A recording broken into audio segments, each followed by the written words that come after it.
Bonjour Jean-Jacques. Donc, troisième nuit d'émeute. Après la mort de Naël, les violences ont essaimé dans tout le pays, de Toulouse à Paris et sa banlieue, de Marseille à Nantes. Bilan, 667 interpellations. Oui, et 249 policiers et gendarmes blessés la nuit dernière. Des scènes d'émeute ici, des caméras de vidéosurveillance détruites, par exemple à Noisy-le-Sec. Près de 500 bâtiments publics pris pour cible dans tout le pays, des magasins pillés aussi, par exemple en plein Paris avec le magasin Nike de Châtelet-les-Halles assailli par la foule, des supérettes également prises pour cible, des vitrines brisées, un supermarché fracassé par une voiture bélier, un fast-food de Châtelet brûlé, un camion volé à Drancy pour fracasser l'entrée d'un magasin ou encore un tramway brûlé à Lyon. Une mairie de quartier a également été incendiée à Lille, un lycée en flammes à Marcq-en-Barœul dans le Nord, un dépôt de bus incendié à Aubervilliers, plusieurs commissariats pris pour cible à Avignon ou encore à Reims où des émeutiers se sont emparés d'uniformes et de matériel de police avant de prendre la fuite. Parmi les scènes qui ont particulièrement choqué cette nuit, l'incendie sur un immeuble d'habitation à Mézières-les-Messes en Moselle.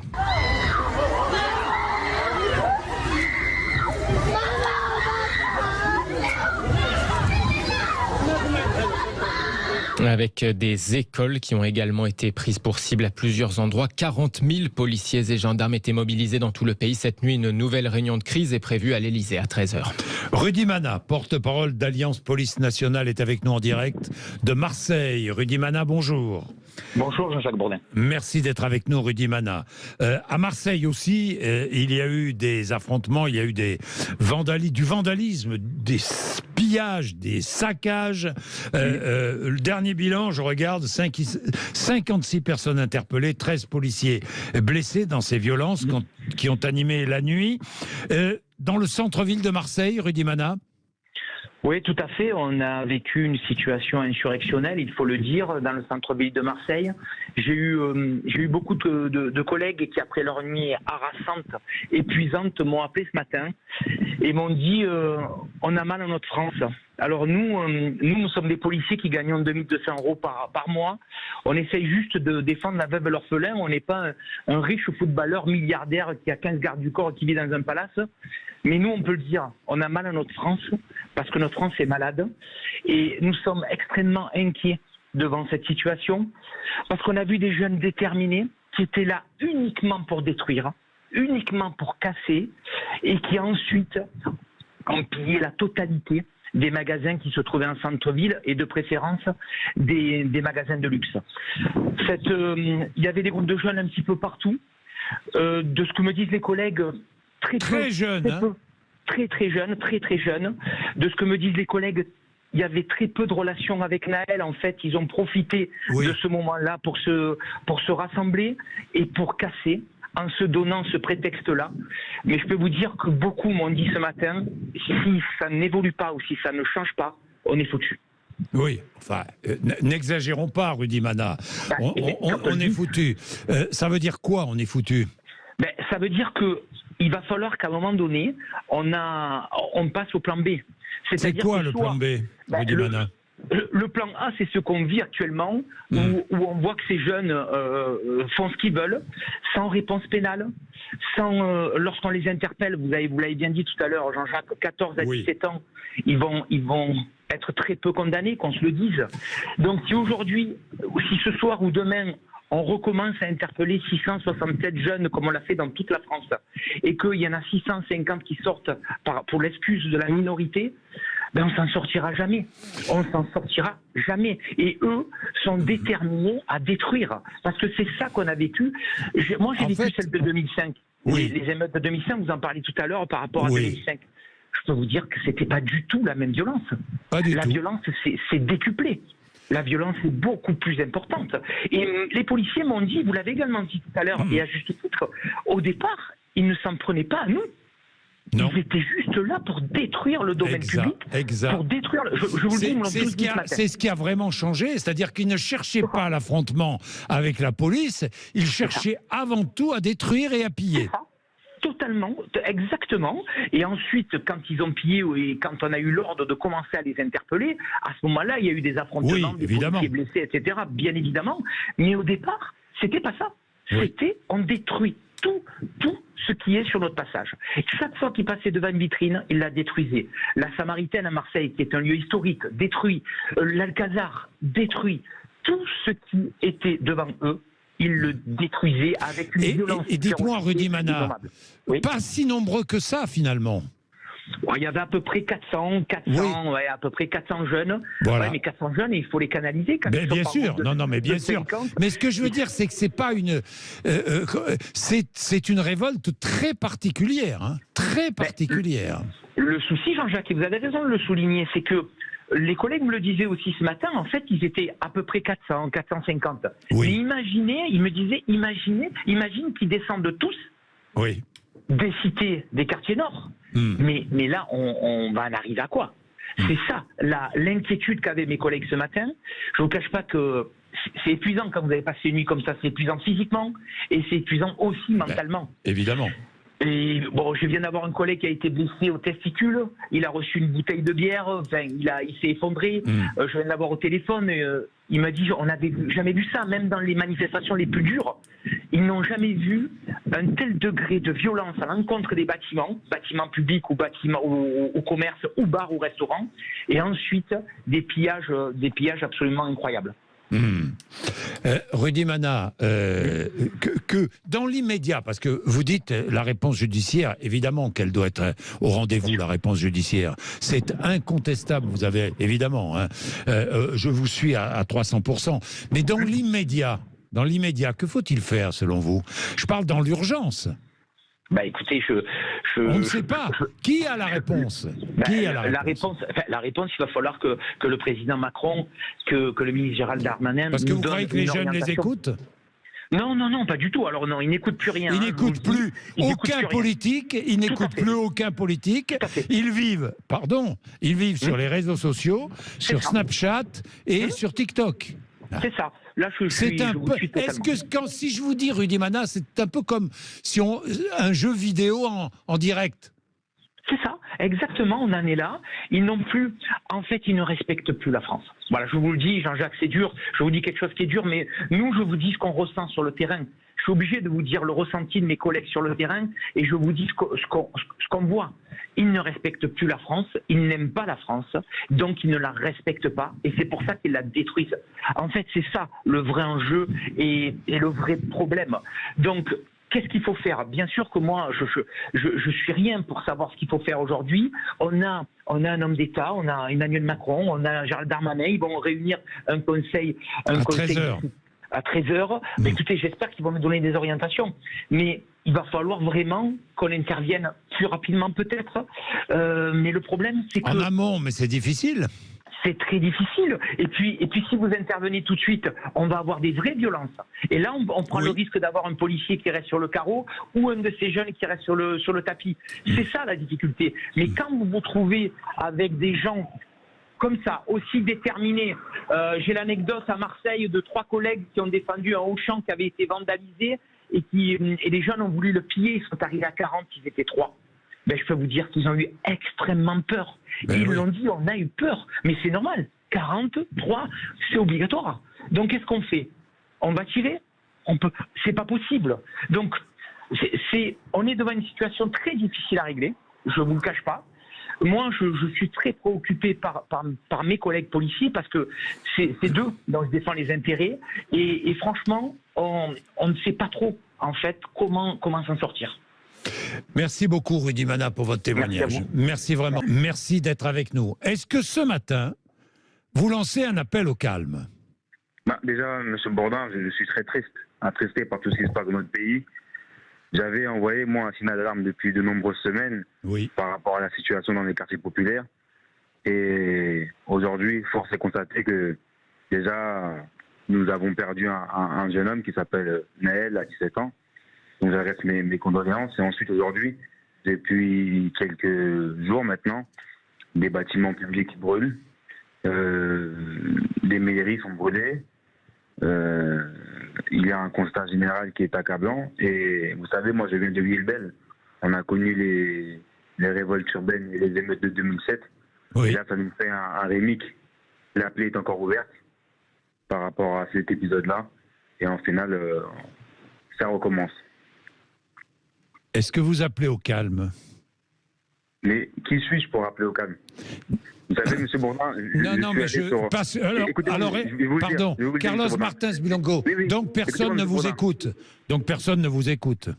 On a l'exemple, M. Bourdin. J'ai été directement sur place mardi soir à Nanterre pour discuter avec des jeunes, et malheureusement, ils n'ont pas voulu m'écouter. Ils n'ont pas voulu vous écouter, vous ont même pris à partie, je crois, non? Vous l'avez vu par de vous-même. Vous avez été quoi? Vous avez été menacé, insulté, frappé? Comme sur la vidéo, mais moi, j'ai été pour discuter, pour parler de mon expérience de 2007, quand j'avais 16 ans. Oui. Et pour dire ce que j'ai vécu à 16 ans, et ce que je ne voulais pas que ça se reproduise pour eux.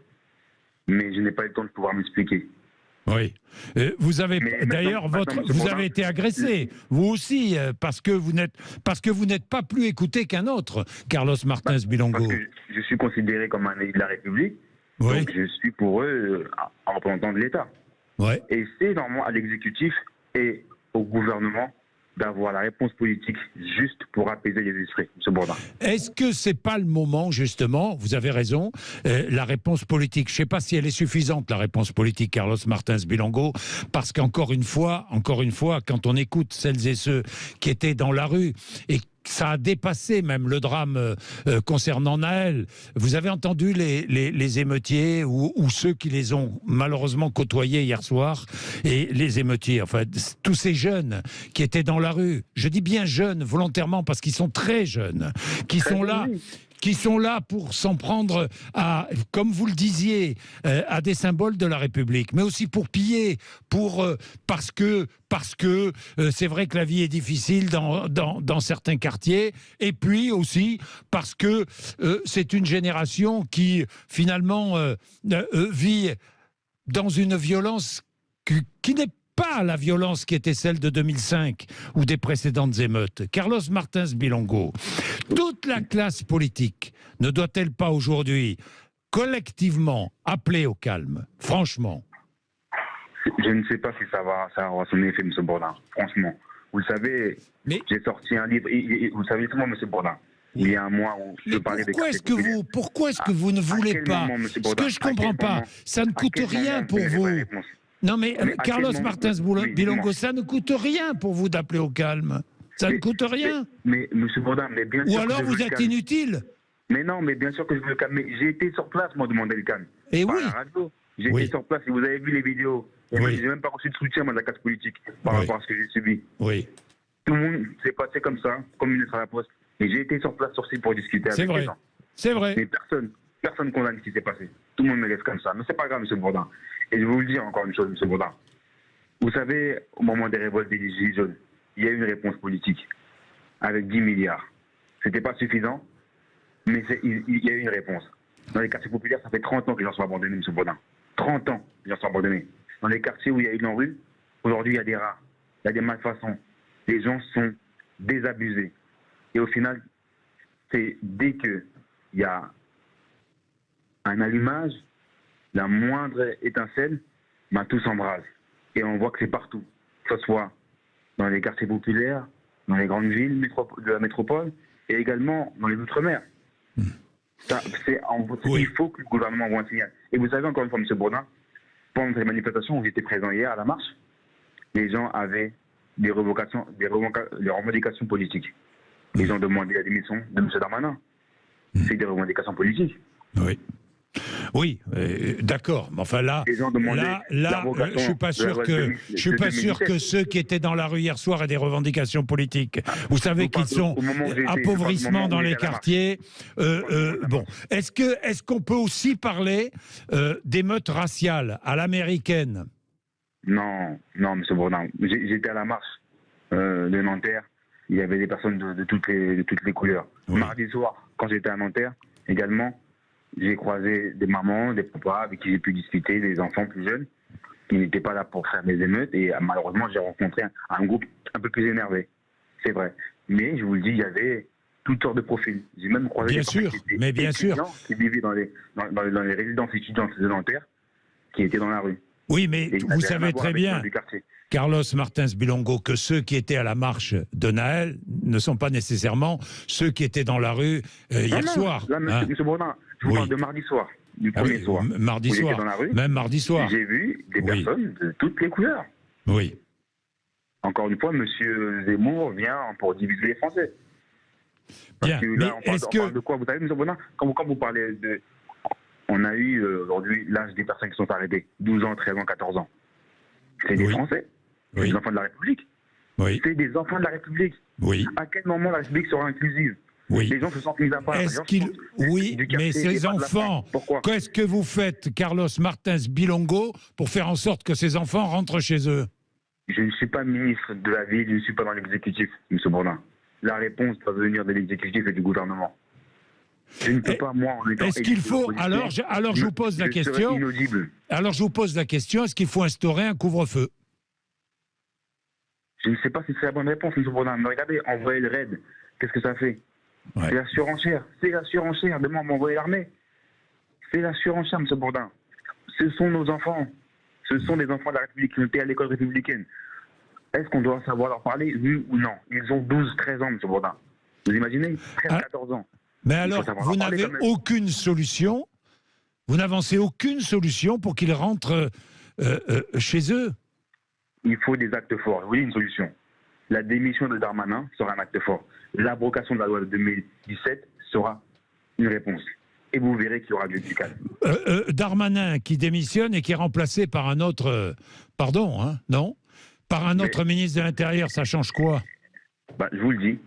M. Darmanin doit démissionner et ensuite la loi de 2017 peut être abrogée.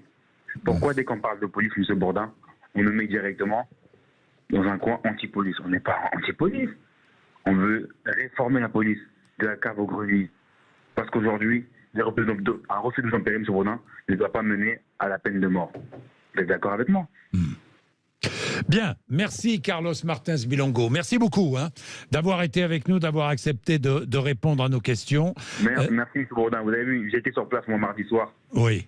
J'ai fait ce que je peux. J'ai fait, voilà, en tant qu'élu de la République, j'ai été sur place pour discuter. Oui. Voilà. Parce qu'il vaut mieux, effectivement, être sur place pour essayer de calmer et de faire en sorte que tout s'arrange, plutôt que d'être sur place pour mettre de l'huile sur le feu. Je suis totalement d'accord avec vous, Carlos. J'étais prêt à partir. Je n'étais pas sur le plateau télé. J'ai pas été invité sur le plateau télé. Oui. J'étais sur place, discuter, et j'étais prêt à partir. Ben, bien sûr, je sais que vous avez été prêt à partir, vous aussi. Ça prouve qu'on ne vous écoute pas plus qu'un autre.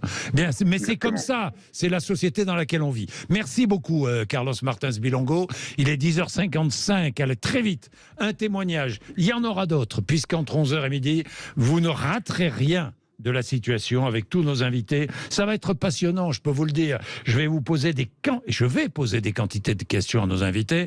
Mais Jérôme est à Perpignan et veut témoigner. Bonjour Jérôme. Oui, bonjour. Bonjour, merci d'être avec nous, Jérôme. Avec plaisir. Merci. À Perpignan, ça a bougé un peu hier ou pas? Ça a bougé un petit peu. Pas beaucoup. D'ailleurs, je remarque une chose, à part Marseille, quelques incidents à Nîmes, mais le sud a beaucoup moins bougé, sud de la France, que le nord de la France.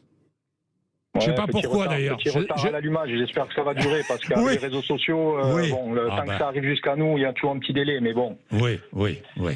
Allez-y. Jacques, je voulais juste vous faire part d'un témoignage. Donc j'ai été pendant 30 ans un sapeur-pompier professionnel dans plusieurs départements. J'ai vécu des émeutes, etc. Oui. Et quand M. Mana parle tout à l'heure de plan B, je le rejoins complètement. Ça a déjà été mis en œuvre. Il faut juste que le gouvernement prenne ses responsabilités, prenne les bonnes décisions. Et on y arrive. On y arrive. Moi, j'ai vu des émeutes où tout était à feu et à sang. À partir du moment où on tape du poing sur la table, tout se remet dans l'ordre. On entend les mouches voler dans la ville. Les seuls véhicules qu'on croise, c'est des services publics ou de la force publique. Et les enfants, les parents les gardent à la maison. Et puis c'est réglé. Ceux qu'on chope, ils les mettent au commissariat. Les parents viennent les chercher. Et en 2 jours, l'histoire est réglée. Maintenant, il faut en avoir envie. Il faut juste en avoir envie. Et quand c'est au niveau national, il faut peut-être, le monsieur juste avant semblait parler de monter en puissance avec à l'extrême l'armée. Mais pourquoi pas? Parce que c'est vrai que si c'est au niveau national, effectivement, police, gendarmerie, on sera limité. Faites jouer l'armée. Il n'y a pas de souci. C'est juste pour maintenir l'ordre. Et après, à long terme, on discutera d'autres choses. Mais à mon sens, chaque fois que j'ai vu sur le terrain, parce que bon, c'est bien d'avoir un avis de sa tour dorée parisienne, ou voilà, mais allez-y. Là, le monsieur dit qu'il y est allé 1 heure. Ouais, ou perpignanaise, ou d'ailleurs, bien sûr, mais dans un bureau en tout cas. Mais allez-y, à 3 heures du matin, quand vous prenez des inspecteurs qui tombent du 6e étage sur la gueule, allez-y, vous verrez le public que c'est. Effectivement, c'est des enfants. Enfin, des jeunes, c'est des enfants. D'ailleurs, un jour ou l'autre, il faudra quand même penser au rôle des parents. Hein. Enfin bon, chacun doit prendre ses responsabilités, et les parents les premiers aussi. Bien. À 11 ans ou 12 ans, on est complètement d'accord, c'est les parents qui doivent jouer, c'est pas évidemment. la police. Évidemment. Voilà. Merci mais Jérôme. Les parents vont les chercher au commissariat, croyez-moi, ils iront 1 fois, 2 fois, et puis ça, ils les oreilles. Ça, c'est vrai. Merci beaucoup, Jérôme. Merci, allez, c'est sympa, merci d'écouter Sud Radio. C'est la radio où se dit les choses, vous le savez, et on va continuer à se les dire.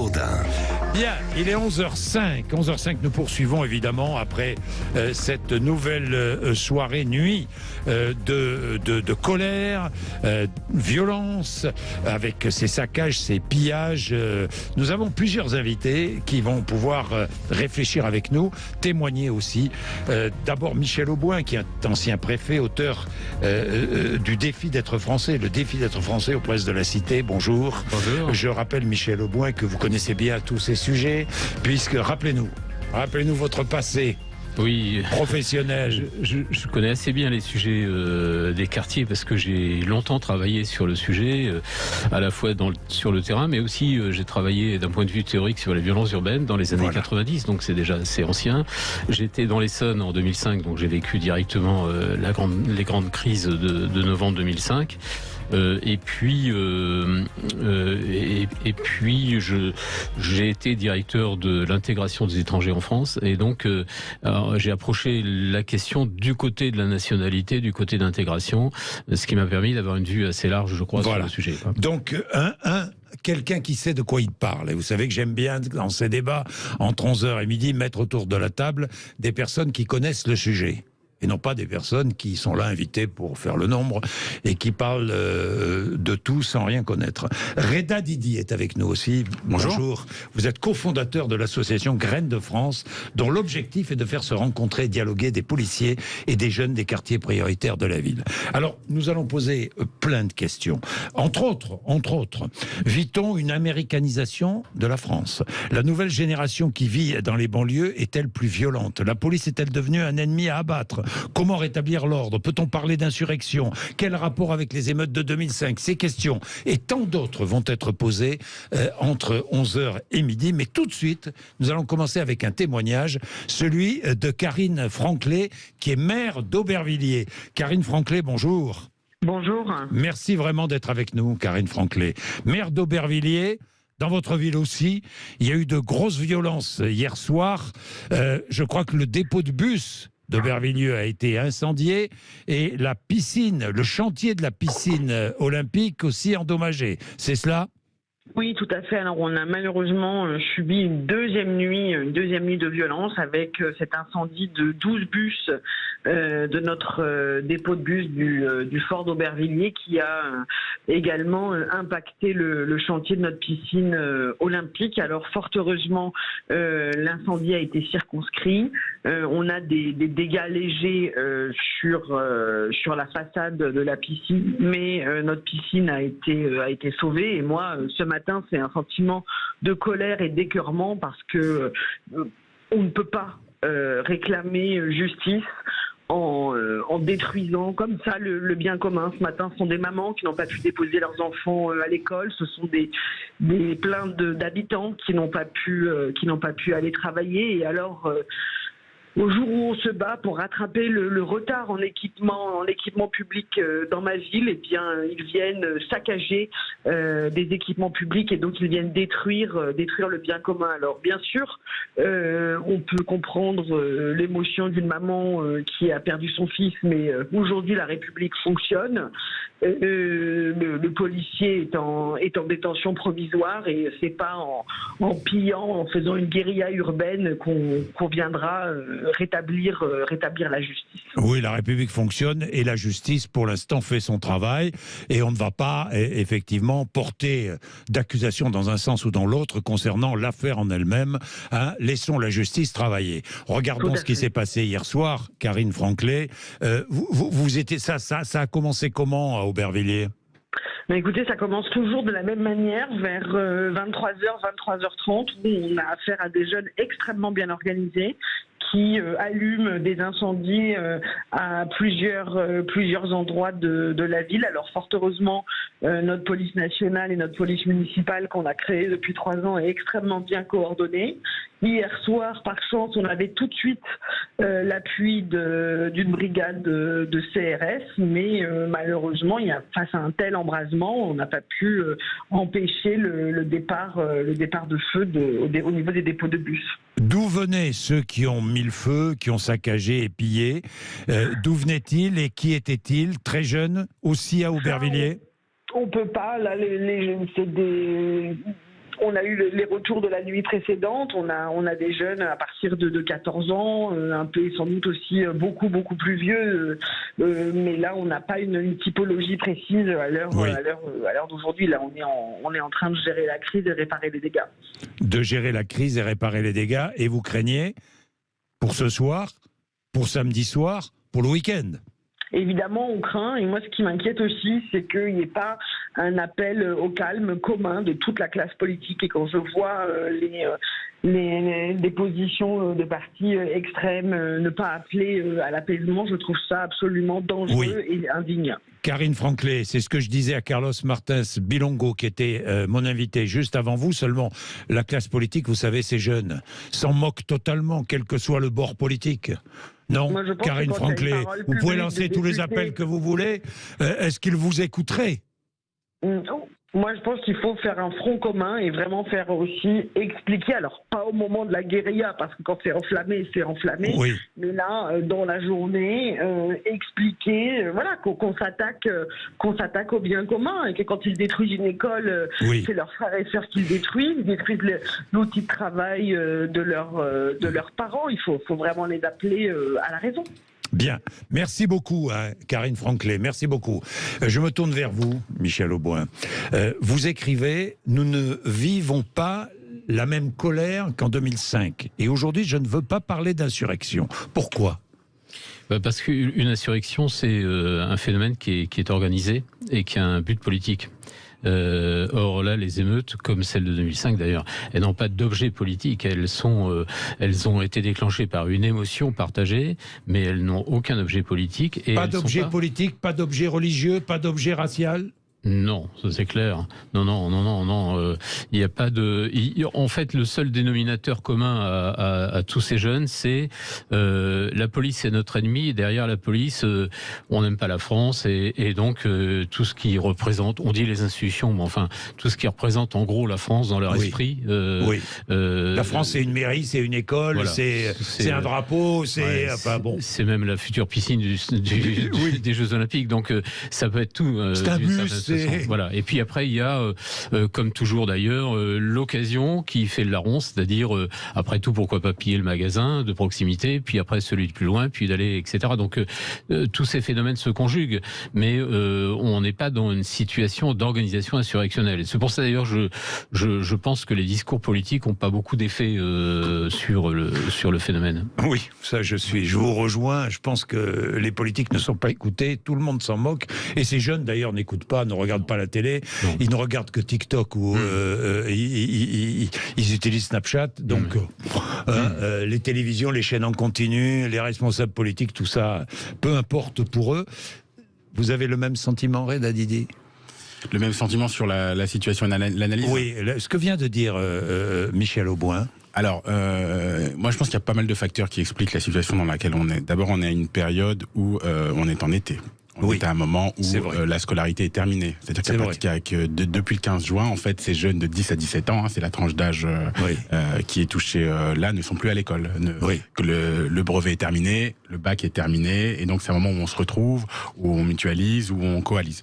C'est des jeunes de 10 à 17 ans. Moi, j'ai fait beaucoup d'éducation populaire, j'ai été éducateur spécialisé. Il y avait des jeunes dans la rue de 11-12 ans. Voilà, c'est ça. Donc entre 10 et 17 ans. 10 et 17 ans. Cette tranche d'âge-là, son rôle, c'est quand même d'aller tester le cadre qu'on met en face d'elle. Et donc il y a eu ce drame malheureux, Naël, qui ensuite s'est enflammé beaucoup plus vite qu'en 2005, je pense, par le biais des réseaux sociaux. Et donc, il y a eu une forme de mimétisme et d'envie de faire un peu comme dans les autres quartiers, et une forme de concours de quartier sur celui qui allait finalement le plus réagir à cette action, sans réflexion aucune, avec en effet des voyous de circonstance qui ont pillé des magasins. Des voyous de circonstance, des pillages de circonstances, qui en ont profité. Et voilà, qui ont utilisé à un moment un moment. Mais tout ça vient nous interroger, nous, en tant qu'adultes et en tant qu'encadrants. C'est-à-dire, qu'est-ce qu'il a manqué pour que ce type de choses puisse se révéler et puisse finalement se propager à une vitesse aussi rapide? Quels sont les adultes qui ne sont pas présents? Quels sont les systèmes d'écoute, de prise de la température dans ces territoires-là qu'on n'a plus, qui auraient pu nous alerter sur la situation globale? Et c'est là-dessus qu'il faut, à mon avis, s'interroger. Mais en demandant tout de suite, là, maintenant, et je rejoins totalement ce que disait la mairesse d'Aubervilliers avant, de cesser immédiatement ce qui se passe, et qu'il y a un appel à un front commun de la part des politiques, je ne sais pas s'ils sont au double tas, mais en tout cas de la part de tous les adultes de ce pays, politiques, des parents, des institutions, des éducateurs spécialisés, des associations, des sportifs de haut niveau qui aussi ont pu se considérer. Voilà, il faut vraiment qu'on tire tous dans le même sens là.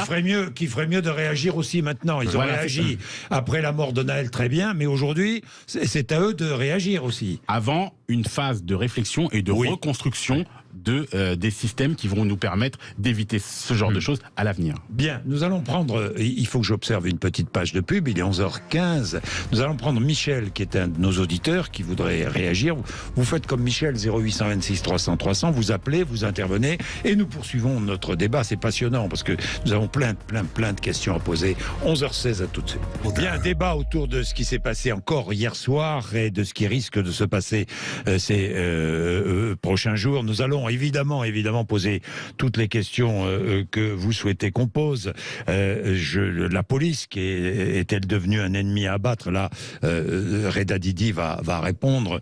Reda Didi, qui est cofondateur de l'association Graines de France, dont l'objectif est de faire se rencontrer, dialoguer des policiers et des jeunes dans des quartiers prioritaires de la ville. Michel Auboin est avec nous aussi, ancien préfet, auteur du défi d'être français aux presses de la cité, qui connaît parfaitement tous ces phénomènes d'émeutes, de crise.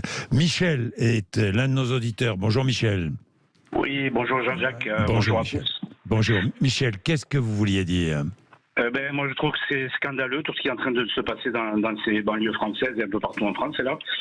Parce que de détruire, de brûler des écoles et des bibliothèques, tout ça, c'est vraiment, c'est montrer qu'on n'a pas grand-chose dans sa tête.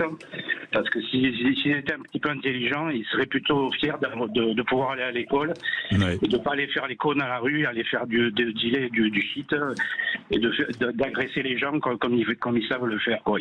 C'est des gens qui réclament le respect, mais eux, ils respectent personne. Donc ça commence à bien faire. Il faut qu'ils arrêtent les conneries maintenant et qu'ils rentrent chez eux et qu'ils réfléchissent un peu avec les neurones qu'ils ont un peu dans leur cerveau, quoi. Parce que moi, par exemple, je suis fils d'immigrés. Moi, mes parents toujours m'ont dit d'aller étudier, de pas aller faire le con dans la rue. Maintenant, c'est aussi aux parents de tous ces jeunes-là de parler à leurs enfants qu'ils arrêtent de faire les cons, quoi. Et la gauche, là-dessus, Mélenchon, il est complètement discrédité, parce que les gens, ils vont se détourner de LFI, parce que c'est n'importe quoi, là, les discours qu'ils tiennent, ces gens, maintenant. Et donc, il faut qu'ils arrêtent un peu les frais. Plus on met d'argent public dans ces quartiers, et plus, au bout d'1 an ou 2 ans, tout est détruit. Franchement, c'est honteux de voir tout ce qui se passe, quoi, pour des gens qui respectent pas la loi, qui respectent pas la société et qui respectent pas personne, quoi. Donc il y a un truc. Merci Michel. Merci Michel, vous êtes finalement un peu le porte-parole de beaucoup de Français qui sont comme Michel. Ah, vous comprenez Michel Reda Didi? Oui, je comprends Michel et je comprends la situation. Le sujet, c'est comment on sort de là. Oui. Et comment on évite d'en arriver là. C'est moi le sujet, c'est l'objectif que j'ai en tête en fait. Après on peut... Alors, justement, je vais vous poser des questions. Oui, c'est le sujet. Le rapport entre les jeunes, ces jeunes-là, cette génération et la police, vous faites tout pour essayer de rapprocher la police de cette génération-là. Vous faites tout avec votre association. Comment ça se passe? Est-ce que vraiment les jeunes détestent la police et est-ce que la police est devenue un ennemi, je le disais, un ennemi à abattre? Non. Non. Les jeunes ne détestent pas de la police. Les jeunes ont une méfiance, une défiance vis-à-vis de la police, une méconnaissance du travail de policier, une méconnaissance de ce qu'il y a derrière l'uniforme, l'humain qu'il peut y avoir. Les situations de dialogue concret, nous, sont travaillées. On travaille à la journée avec des auteurs, des comédiens, on passe par le théâtre, on passe par l'écriture, on passe par le sport de haut niveau avec des champions du monde, on passe par la libération de la parole avec des journalistes qui vident dans leur sac pour ensuite accueillir les policiers en fin de journée à 16h et pouvoir avoir un dialogue entre 1h et 1h30 où là, il n'y a pas de questions tabou, un peu comme dans votre émission. Il y a pas, on se dit tout, mais on se respecte les uns les autres.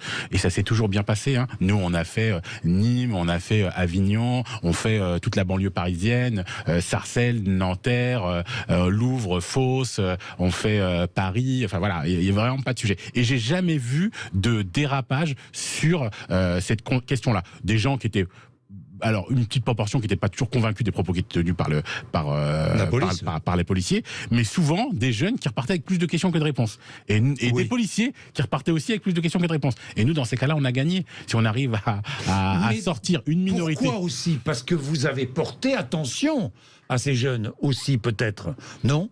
Oui, porter attention, mise en place une méthodologie, avoir l'attitude qu'il faut, savoir imposer un cadre et des règles, savoir créer un espace de dialogue sécurisé pour les uns et les autres. Un cadre et des règles. Où tout le monde se sent bien. C'est-à-dire que les policiers aussi avaient une forme de méfiance et de défiance vis-à-vis de ces populations-là, à aller sur ces territoires et à venir dialoguer. Et au sortir de là, ils étaient très étonnés finalement des propos et de la capacité à pouvoir échanger avec les jeunes et les habitants. Parce qu'on fait ça avec les jeunes, mais on fait ça aussi dans un second temps le soir, ensuite avec les parents et les habitants, pour que cet échange puisse se poursuivre au sein de la cellule familiale. Mais, vous savez ce que c'est, ces jeunes-là dont on parle, Michel Auboin.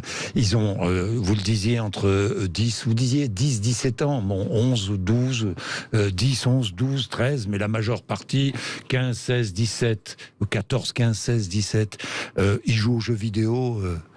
C'est presque un jeu vidéo réel, ce qui se passe là. Non? Oui, ça ressemble beaucoup à ça. D'ailleurs, ça se déclenche exactement de la même façon. C'est-à-dire, on se met en groupe et on va faire la guerre et on va gagner des territoires, etc. Non, c'est très, très semblable.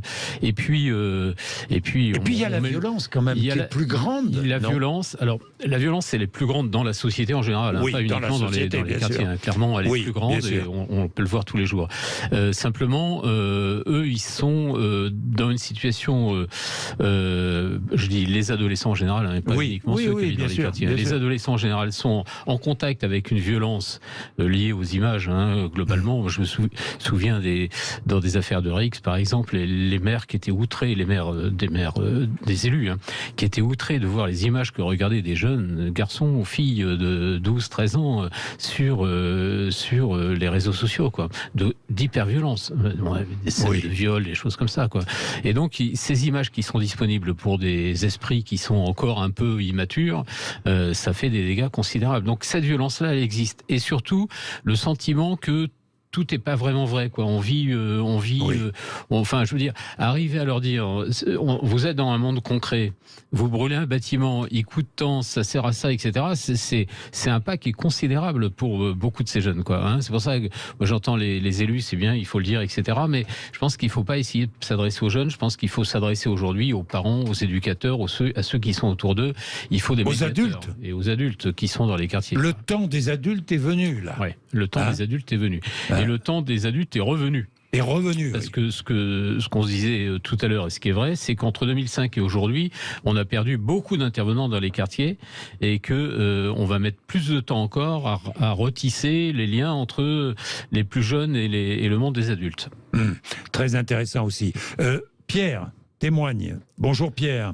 Oui, bonjour Monsieur Bourdin. Ça va bonjour, Pierre? Merci de m'accueillir, oui, ça va, ça va. Vous avez connu les jeunes de quartier d'un côté et les policiers de l'autre, Pierre, je sais. Oui, c'est quelque chose que je connais très bien. J'ai grandi, moi, à ce qu'on appelait à l'époque la ZUP Nord, à Nîmes, la ZUP Sud, qu'on appelle aujourd'hui Val-de-Gour, Pissevin. À l'époque, déjà, moi-même, étant jeune, je voyais déjà de génération en génération une évolution qui était alarmante. Et je vous parle de ça il y a une trentaine d'années. Et c'était alarmant déjà, de génération en génération. Donc, première des choses à dire quand même, c'est que tous les responsables politiques sont les coupables déjà de cette situation dans les quartiers. Parce que on ne peut pas faire croire qu'on ignore, qu'on ne sait pas ce qui s'y passe depuis des décennies. Et on a laissé dépérir. On a laissé... Moi, j'ai pensé souvent, j'avais des solutions souvent que j'ai mises en avant. Aujourd'hui, je peux le dire, ça ne marcherait plus. Aujourd'hui, c'est quelque chose qu'il faut... irrécupérable. C'est totalement irrécupérable. Et les policiers qui m'entendent le savent très bien, parce que moi, je les connais bien, les policiers. J'en ai dans ma famille, dans la municipale, j'en ai des amis dans la nationale, dans la gendarmerie, dans la famille, et je connais très très bien le mode de fonctionnement. Et je peux le témoigner avec certitude. Il y a un racisme systémique dans la police, systémique. Et de plus, il y a des méthodes de faux témoignages, de faux soutiens, de faux pour accabler des jeunes, leur dire tiens, lui, je vais lui coller un outrage. Et il se retrouve devant le tribunal. Et comme il est insolvable, c'est la municipalité qui paye l'amende, donc avec vos impôts. Et donc, en fait, ça, ce sont des systèmes, des procédés mafieux pour se faire des primes.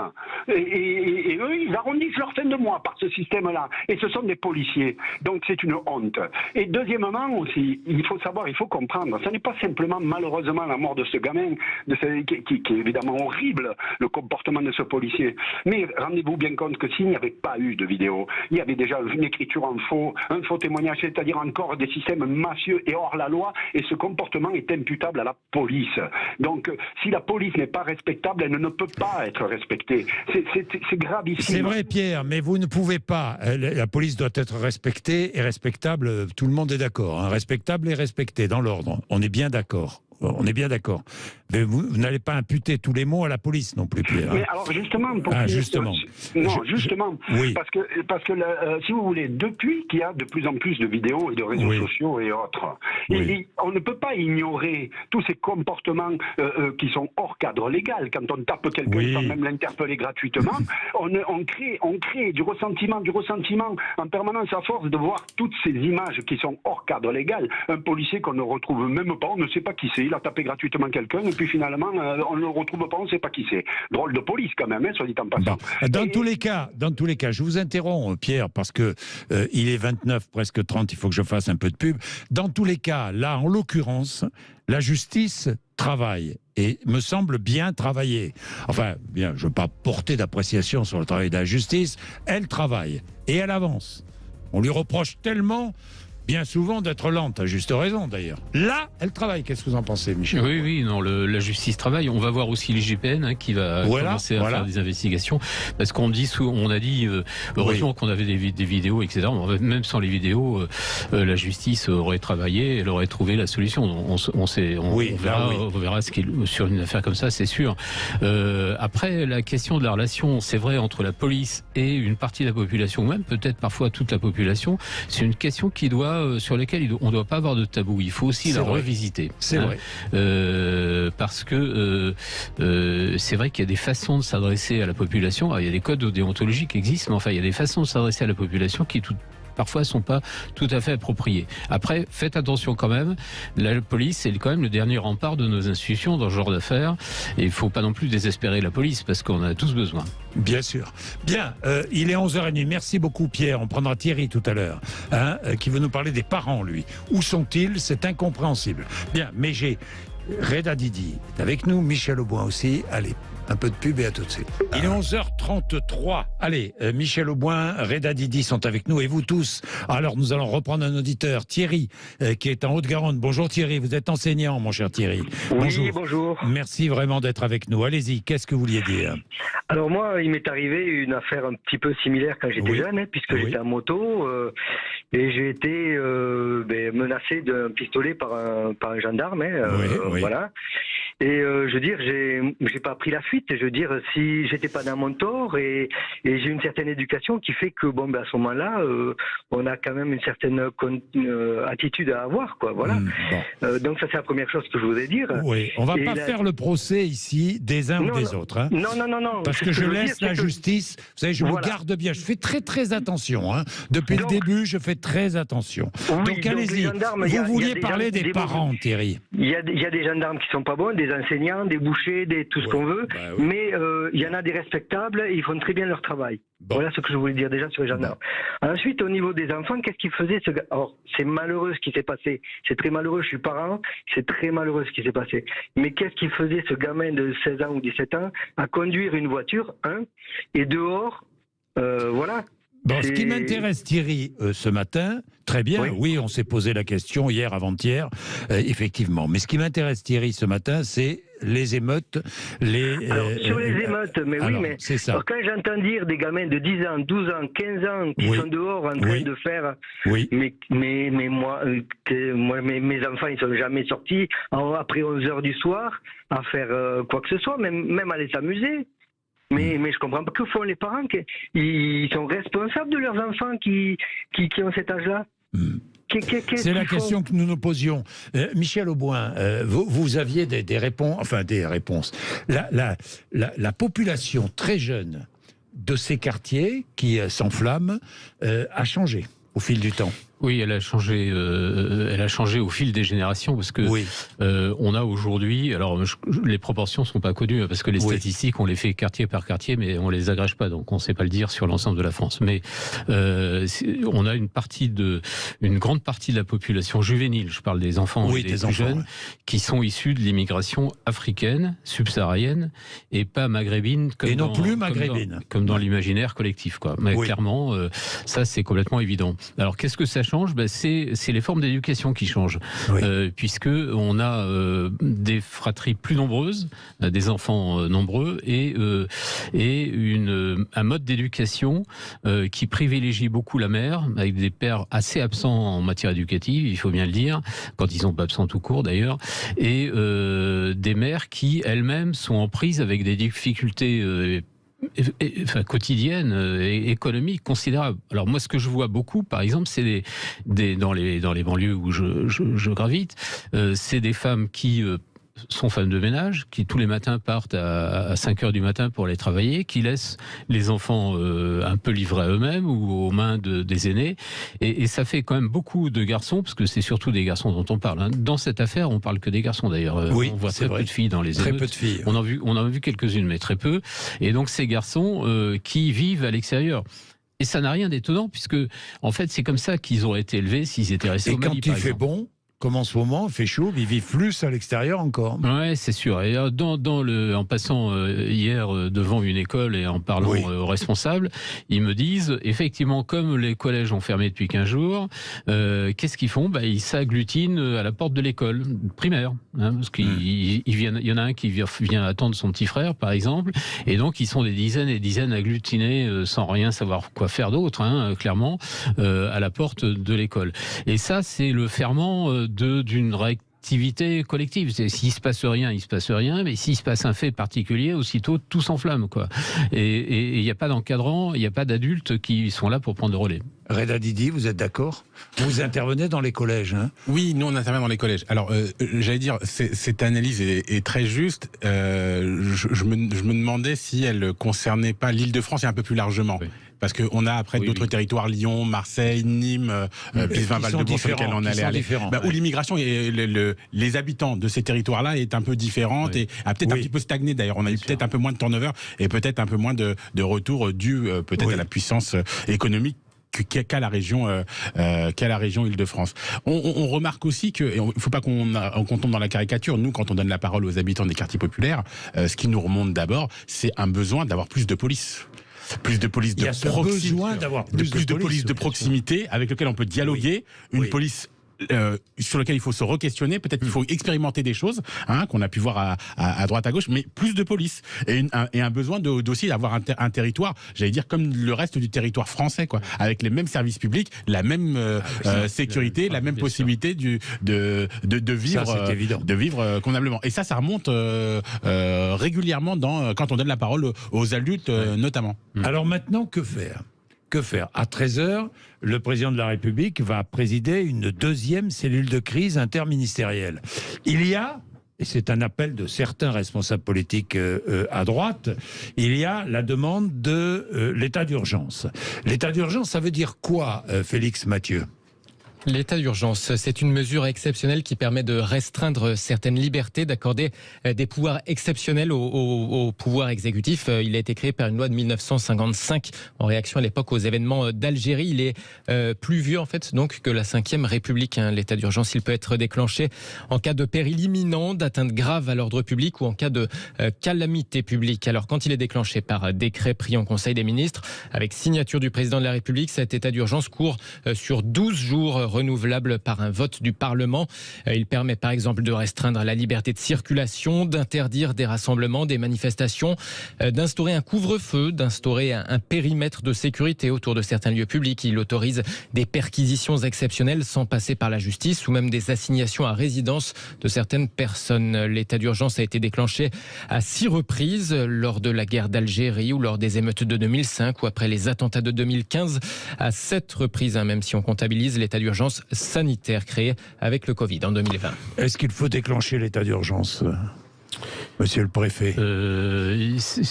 Il faut y réfléchir. Ce qui est sûr, c'est que c'est les outils juridiques dont on dispose et dont on pourrait disposer, quoi. Et puis, il faut être absolument sûr de pouvoir le faire respecter. On n'est pas dans le Covid. Là. Le Covid, on a dit tout le monde reste chez soi. D'une certaine façon, tout le monde est resté chez lui, quoi. Là, c'est pas du tout. C'est pas parce qu'on décrète l'état d'urgence que les jeunes qui ont envie de sortir ne sortiront pas. Voilà, c'est pour ça. Et puis on a d'autres problèmes techniques qui sont graves. On a interpellé quelques centaines de jeunes, mais une fois qu'on les interpelle, on les met où ? Parce que, pardon de dire, mais la plupart des commissariats, ils sont déjà saturés. On va pas les mettre en garde à vue, surtout quand ils ont 13 ans. Donc en 2005, ils étaient alignés dans des couloirs. Objectivement, ça posait des problèmes insurmontables et ça va en poser encore plus aujourd'hui. Donc même ça, le simple fait de ne pas avoir les locaux qui permettent de conserver des jeunes qui seraient attrapés pour passer la nuit au poste, comme on disait avant, même ça, on ne sait pas le faire aujourd'hui. Oui, état d'urgence, Reda Didi. Vous pensez qu'il est temps de décréter l'état d'urgence ou pas ? Ou est-ce que ce serait un signe de...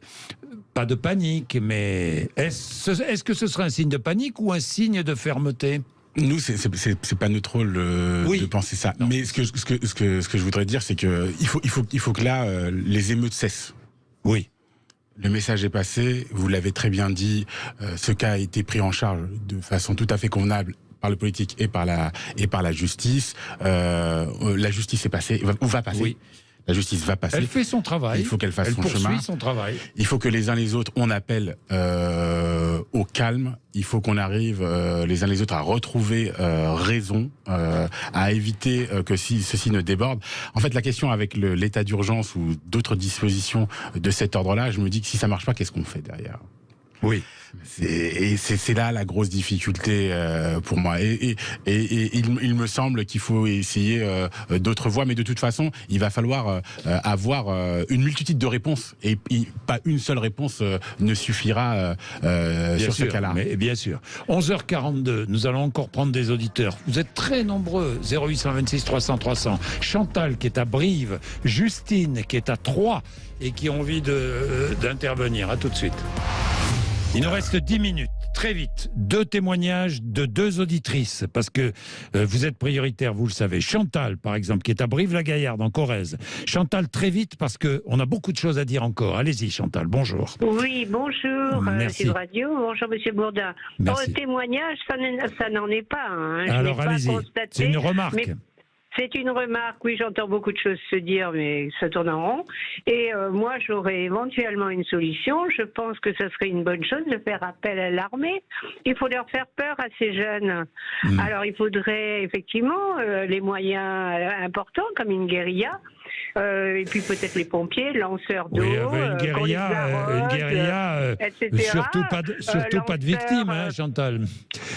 Non, mais il faut leur faire peur, le temps que carrément ils vont avoir peur. Bon, l'armée, Michel Auboin, attendez Chantal, c'est une solution l'armée? Non, c'est totalement inopérant. Enfin, ça a été étudié. Ça a été étudié. C'est les méthodes d'intervention de l'armée. D'abord, en termes d'image, franchement, il vaut mieux utiliser des forces républicaines, la police ou la gendarmerie, et les polices municipales. Mais en plus, en termes opérationnel, enfin, ça le maintien de l'ordre, l'armée ne sait pas faire. Mais bien sûr que non. Tout ça, c'est quand même des techniques compliquées. La France, c'est un des pays qui a inventé le maintien de l'ordre sans blessés et sans morts. Mais c'est des années de travail. Donc, on peut pas. Alors, par contre, là où on pourrait utiliser davantage, c'est des moyens militaires. Je pense aux hélicoptères, par exemple, parce qu'à chaque fois, on se heurte à ce problème. La police n'a pas d'hélicoptère. Je trouve ça scandaleux, je le dis publiquement. À chaque fois, on réquisitionne des hélicoptères de la gendarmerie ou des pompiers pour circuler au-dessus des quartiers. Les hélicoptères, c'est absolument essentiel sur ce type de phénomène. Justine. Oui, je suis là. Bonjour. Bonjour Justine. Bonjour Justine. Bon, alors écoutez, moi, c'est sûr que tout le monde est un petit peu révolté. L'état d'urgence, je vais faire rapide sur 2 jours, oui, pourquoi pas, mais ça va recommencer. Le problème, il est à la base et ça fait des années et des années que ça dure. Donc, il faudrait qu'il y ait un peu moins de laxisme. Je ne détiens pas la solution. Mais des enfants de 13 ans qui n'ont pas de référence parentale, qui sont abandonnés, comment voulez-vous qu'ils réagissent, ces enfants-là? Ils sont dans la précarité, tout est difficile pour eux. Je les excuse pas, absolument pas. Mais il va falloir qu'on agisse quand même. Je ne sais pas par quels moyens, mais je vais vous dire, pour faire vite, regardez, obtempérer, c'est normal, on s'arrête, on donne les papiers. On ne le fait pas, c'est pas une raison pour qu'on lui tire une balle dans la tête, mais quand on n'a rien à se reprocher, on arrête. Donc c'est un enfant de la République. Il est où le problème? Qu'est-ce qui se passe? Alors on veut dire l'état d'urgence sur 2 jours, des assignations à résidence, mais ça fera rien interpeller des enfants de 13 ans, on ne peut rien faire. Donc il est vrai que moi aussi, ça me révolte tout ce qui se passe. Mais il n'y a personne qui prend de décision. Comme disait le district avant, l'armée arrosée, bah oui, on peut mettre le feu, on peut mettre des bombes. Enfin, on n'est pas, c'est pas la guérilla. Mais la solution, je ne la connais pas. Mais la solution, elle est à la base. Il y a un problème d'immigration. Vous avez raison, Justine. Alors, reprendre, il y a aussi une solution. Merci, Justine, dont vous parliez, qui me paraissent très intéressantes. Vous parliez tous les deux de cela. Reprendre l'espace public. Qui, ce soir, demain, ces jours prochains, devrait reprendre l'espace public? Je pense que d'abord, la question ne peut se régler qu'au niveau local. C'est-à-dire qu'il n'y a pas de solution nationale dans cette affaire. Parce que la vision, il faut faire attention, on a un discours politique qui est global, mais en fait, la vision du jeune, c'est mon quartier. Oui. Et donc, certes, il va regarder ce que font les autres, mais c'est d'abord mon quartier. Il y a un phénomène de mimétisme, d'un quartier à l'autre, d'une commune à l'autre. C'est des quartiers qui se battent entre eux, il ne faut pas oublier. Il y a des rixes régulières et parfois mortelles donc, entre les quartiers. Donc, ils ont une vision du quartier. En général, ils ne sortent pas de leur quartier. Et d'ailleurs, ils ont un peu de mal à savoir ce qui se passe autour de leur quartier. Certains ignorent même la commune dans laquelle ils habitent. Donc, c'est vraiment le quartier, le point de base. Donc, c'est dans le quartier. Et donc, dans chacun des quartiers, il faut trouver une solution adaptée à chacun des quartiers. Et dans chacun des quartiers, ce dont on a besoin, ce sont des adultes, clairement. Les adultes. Les adultes, oui. Les adultes, quels qu'ils soient. Oui. C'est-à-dire qu'on reprend l'espace public et on va manifester. Oui. Les adultes vont manifester. Qui sont ces adultes qui pourraient aller manifester, Reda Didi? Mais c'est tous les adultes qui composent une société, qui composent la commune. C'est-à-dire qu'on a trop laissé l'espace public et c'est vrai, nous-mêmes, aux jeunes. C'est ça. Et nous-mêmes, notre génération a eu du mal et a encore du mal à intervenir dans l'espace public. Alors que nous, quand on était plus jeunes, n'importe quel adulte qui vous remettait en place parce que vous aviez fait une petite bêtise, ça ne posait aucun problème à personne. C'est vrai. Et qu'aujourd'hui, tout ça, ça s'est perdu par des craintes, par des divergences, par des gens qui se connaissent un peu moins, par des difficultés. Et je pense que si on laisse cet espace-là libre à des bandes de jeunes qui le prennent comme un terrain de jeu pendant toute une soirée à jouer au chat et à la souris avec la police en cassant et en bénant, ça marchera pas. C'était une initiative notamment du maire d'Evry. Les maires devraient lancer un appel à tous les adultes de leur commune, de dire voilà, allez manifester ce soir, demain soir, allez reprendre l'espace public. Alors, en s'appuyant aussi sur les autorités religieuses. Est-ce qu'elles jouent un rôle si important que ça? Attendez, lorsque je pense à autorités religieuses, je pense aux musulmans, mais pas qu'aux musulmans. Hein. Je pense aussi à maintenant les évangélistes qui sont très influents. Hein. Oui. Non, alors je sais bien, dans la République laïque, on a toujours du mal à parler avec les autorités religieuses, mais là, je crois qu'on fera pas l'économie de ce dialogue. Donc, elles sont écoutées par une grande partie de la population, ces autorités religieuses. Elles ont un pouvoir. Alors, c'est effectivement les autorités musulmanes, c'est les églises évangéliques, c'est quand même, il y a une population catholique aussi, assez nombreuse dans les quartiers, parce que on a une vision très étrange des quartiers, mais enfin, on a des religions qui correspondent aux immigrations qui ont peuplé les quartiers. Donc on a une population, par exemple congolaise, très catholique et très pratiquante d'ailleurs. Donc je pense que ces autorités religieuses doivent être sollicitées. Je vois pas très bien comment on pourrait faire autrement. En tout cas, ce qui est sûr, c'est que ça peut pas être un problème de police contre les jeunes, quoi. Je veux dire, il faut une médiation. Il faut que les adultes interviennent. Il faut que les adultes qui sont responsables interviennent. Évidemment. Et puis et je pense aussi, et les responsables des trafics. Alors là, c'est l'autre sujet. Dans cela, évidemment, on va pas traiter avec eux. Non.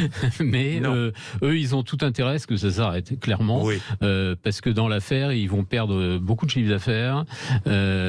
Et on voit bien, d'ailleurs, les quartiers où le trafic est très important sont en général ceux dans lesquels on n'a pas beaucoup de problèmes d'ordre public. Hein, là, hier soir, on le remarque ou pas? Oui, enfin, faudrait faire la statistique, mais enfin, comme ça, intuitivement, j'ai l'impression que c'est toujours le cas, quoi. Donc, toujours le cas. On voyait bien. Et d'ailleurs, dans les quartiers nord de Marseille, il n'y a pas eu beaucoup d'émeutes, alors que les émeutes ont eu lieu dans le centre de Marseille. Oui, j'y pensais, parce que dans les quartiers nord, on se tue beaucoup, mais on met pas le feu aux bâtiments publics. Oui, on met pas le feu aux bâtiments. On se tue. C'est le stade plus élevé. Reda Didi, vous êtes d'accord? Les adultes doivent aujourd'hui, mais dans l'urgence là, est-ce que pourquoi est-ce que le président de la République ne lance pas un appel justement là à 13h, puisqu'il réunit, et il va prendre la parole, j'imagine. Pourquoi est-ce qu'il ne lance pas un appel justement à tous ces adultes de tous ces quartiers? Mais en effet, je pense que cette vision de reprendre l'espace public par tous les adultes de bonne volonté qui vivent dans les quartiers, sur ces villes où ça a débordé hier, où les émeutes ont été le plus aigu, on doit les reprendre. Et je pense pas qu'il faille aller vers l'annulation de manifestations. Au contraire. Au contraire, il faut être présent, il faut montrer qu'on est là et il faut pas laisser. Mais moi, je serais le maire d'une ville qui a été mise à feu et à sang la veille. J'appellerai à la manifestation. J'appellerai à la manifestation. Ça doit être la réponse. Des adultes. Absolument. Ce sont les maires qui doivent coupler à ça. Coupler avec l'État. Voilà, coupler avec l'État, coupler avec des appels de tous les politiques, tous les sportifs, toutes les personnes, tout ce qu'on s'était dit avant, qui doivent refaire un appel, au calme. Et puis mettre 500 000, je ne sais plus combien, qui met de l'huile sur le feu. Et mettre ensuite un programme où il faut qu'on ait une réflexion un peu plus large sur cette question de la relation police-population et sur d'autres questions sur ces territoires pour éviter que cela ne se reproduise. Merci beaucoup, messieurs. C'était passionnant. C'est passionnant. Je vais recevoir Latifa Ibn Ziaten juste après, qui se bat dans son coin, qui est désespérée un peu parce qu'elle a été prise à partie elle aussi hier lors de la marche blanche en hommage à Naël. Elle sera là après les informations de midi. Et Latifa Ibn Ziaten est avec nous. Bonjour. Bonjour. Je rappelle, Latifa, nous nous connaissons depuis maintenant longtemps. Malheureusement, nous nous sommes connus après le drame que vous avez vécu, la mort de votre fils, Imad, assassiné par Mohamed Merah, c'était en 2012. Et à la suite de ce drame, vous avez dit je ne peux pas, il faut que je porte une parole de justice, une parole d'équité, une parole de compassion. Et il faut que je sois écouté, notamment dans les quartiers difficiles. Vous avez créé l'association Imad pour la jeunesse et la paix. Je dis bien la paix, Latifa Ibn Ziaten, inlassablement, inlassablement, vous allez dans les écoles, inlassablement, vous rencontrez des jeunes, des parents, des élus, des responsables d'associations, et inlassablement, vous essayez de prêcher une parole de paix et de justice. C'est bien cela, hein. J'ai bien résumé votre action. Tout à fait. Pour la jeunesse et la paix, et le respect, les valeurs. Voilà, le respect, les valeurs. Et les valeurs, c'est important. Ça, c'est essentiel. Nous allons parler du respect et des valeurs. Mais Latifa Ibn Ziaten, vous étiez hier à la marche à la mémoire de Naël. Vous teniez à y aller à la mémoire de Naël. On est bien d'accord. Tout à fait. Je voulais participer à cette marche, apaiser aussi la douleur de cette maman, parce que je sais où je suis passée. Une mère, quand il perd un fils, c'est une moitié d'elle qui parte. Et ce que j'ai senti, moi, j'ai dit ma place, elle est à cette marche. Je dois être là, à côté. Beaucoup de gens, ils m'ont dit, il ne faut pas y aller, ce sera dangereux. Mais je n'ai pas peur, vous voyez. Je suis allée, c'est vrai qu'il y avait un danger. C'est vrai que j'étais en danger. Mais c'était important d'être là. Voilà, vous espériez quelque part ramener un peu de calme, tout à fait, d'apaisement. Je préfère encore ce mot, d'apaisement dans les esprits. Oui, parce que si j'étais là, c'est pour apaiser la douleur de cette mère et en même temps d'apaiser cette colère de cette jeunesse. Parce que ces jeunes, c'est sûr, il y a une colère, mais je ne suis pas d'accord avec eux. La colère, ça ne se présente pas par la violence. Vous savez, il faut avoir confiance à la justice.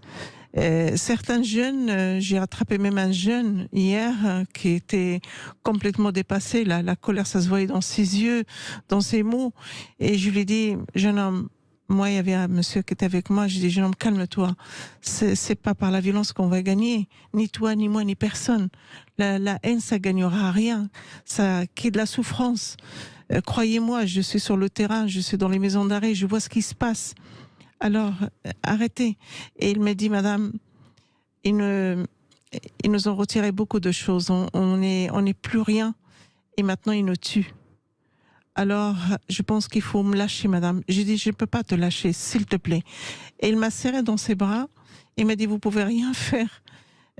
Partez d'ici, maman. Comme ça qu'il m'appelait. Partez d'ici parce que ça va éclater en bout de 2 heures. Et je voyais même pas quelques secondes, ça tournait en vinaigre. Il n'y a pas d'autre mot. En vinaigre. Vous étiez là, vous avez eu ce dialogue, d'autres dialogues. Et puis tout à coup, vous avez senti que vous n'étiez plus à être là, qu'on vous chassait de ce cortège, de ce rassemblement. J'ai couru, hein.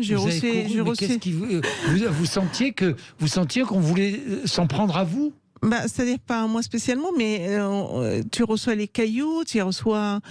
J'ai couru, hein, même pour aller me protéger à la préfecture, c'était impossible. Toutes les portes s'étaient fermées. Alors j'ai couru avec les gens et j'ai trouvé un homme.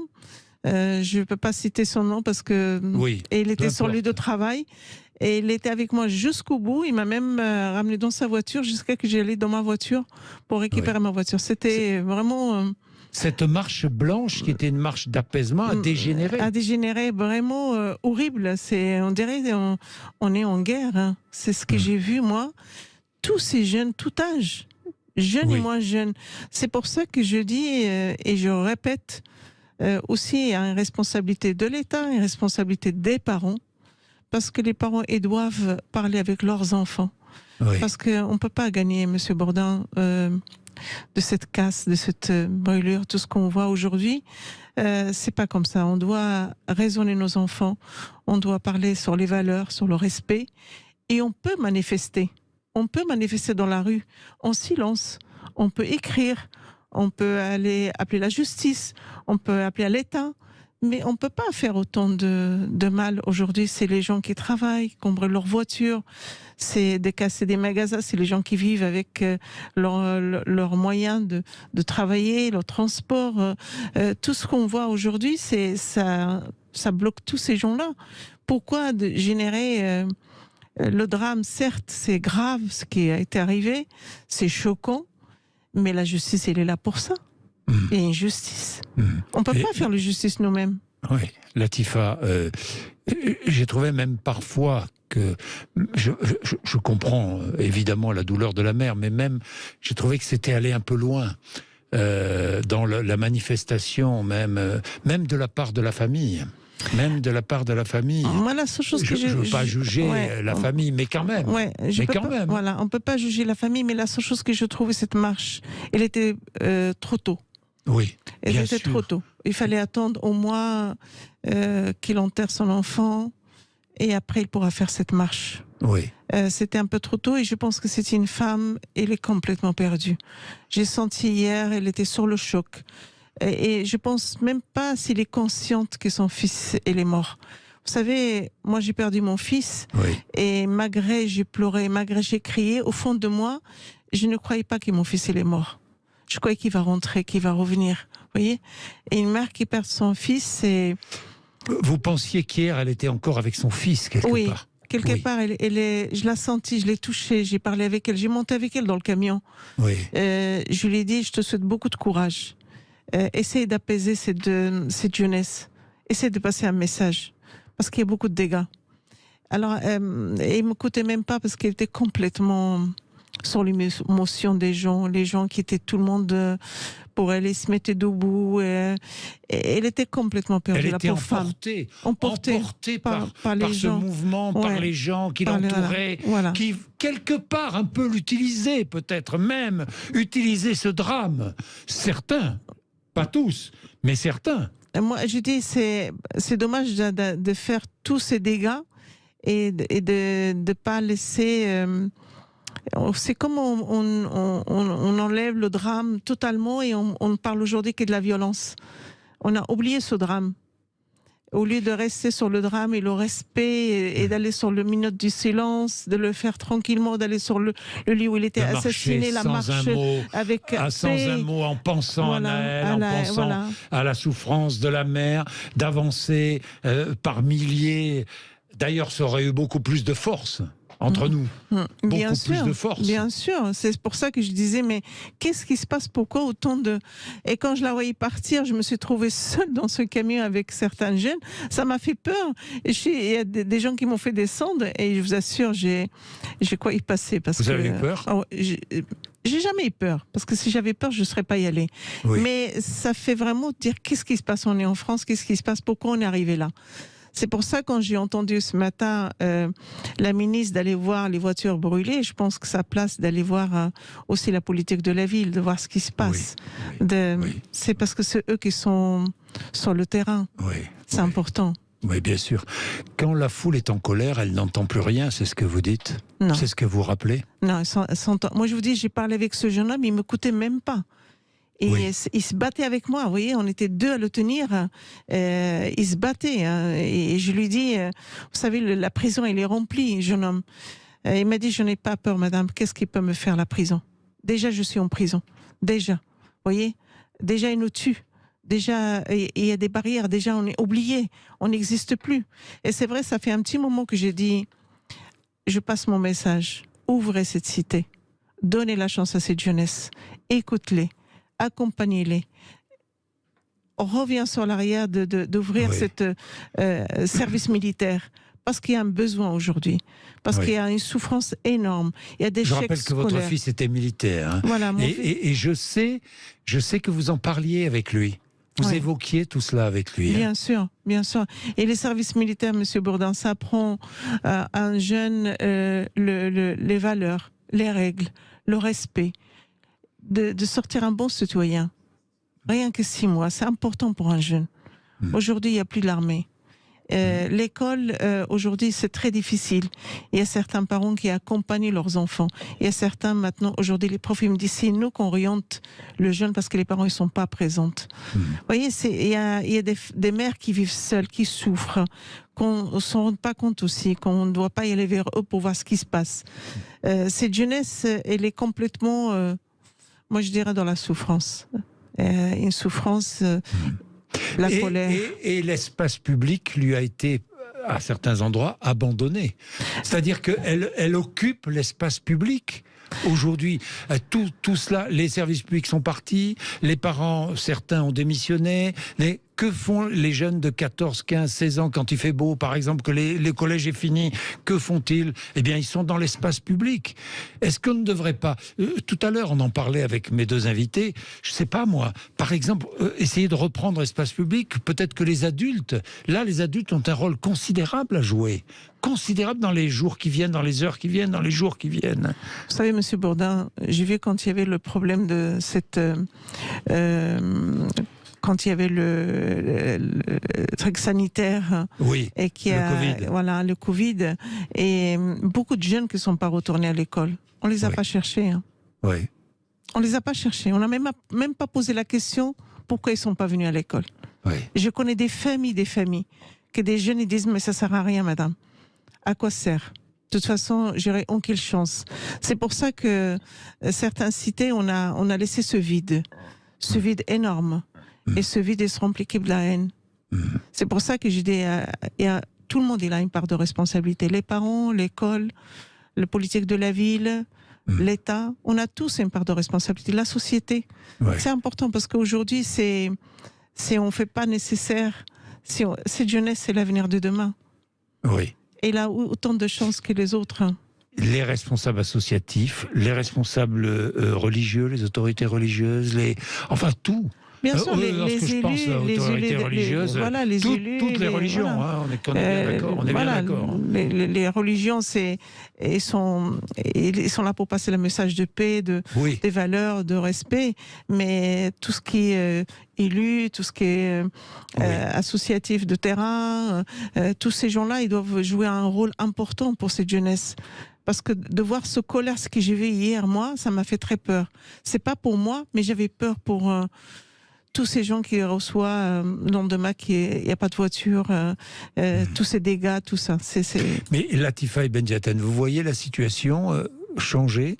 Les jeunes qui sont dans la rue sont plus jeunes qu'avant, plus violents aussi qu'avant. Oui. Cette génération aujourd'hui, comme je vous dis, tellement qu'on a laissé le vide, tellement qu'on n'a pas donné leur chance, même vis-à-vis d'école. Vous savez, quand vous avez une carte scolaire, vous ne pouvez pas y aller dans notre école. Oui. C'est une punition, moi j'appelle ça. Pour ça, je dis qu'il faut retirer cette carte scolaire, laisser la liberté aux gens. Oui. Laisser, si j'ai les moyens de faire mon fils aller dans une autre école, que je peux.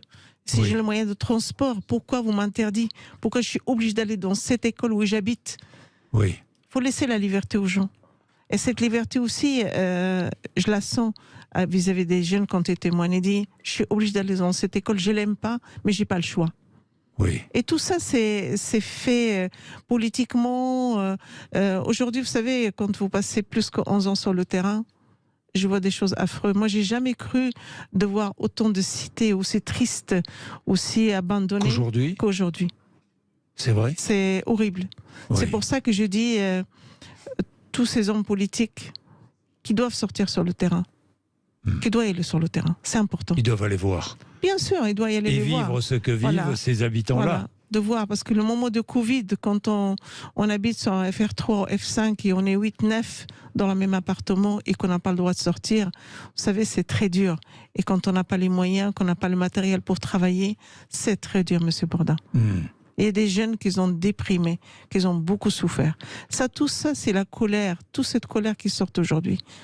Avec une colère exploitée par certains, évidemment, qui en profitent pour aller piller, saccager, détruire, incendier, enfin, etc., etc., évidemment. Oui, mais ça, c'est impardonnable. Moi, je dis à un jeune, normalement, on doit manifester en silence. Vous savez, s'ils se mettent tous d'accord et on sort dans la rue, on manifeste qu'on n'est pas content.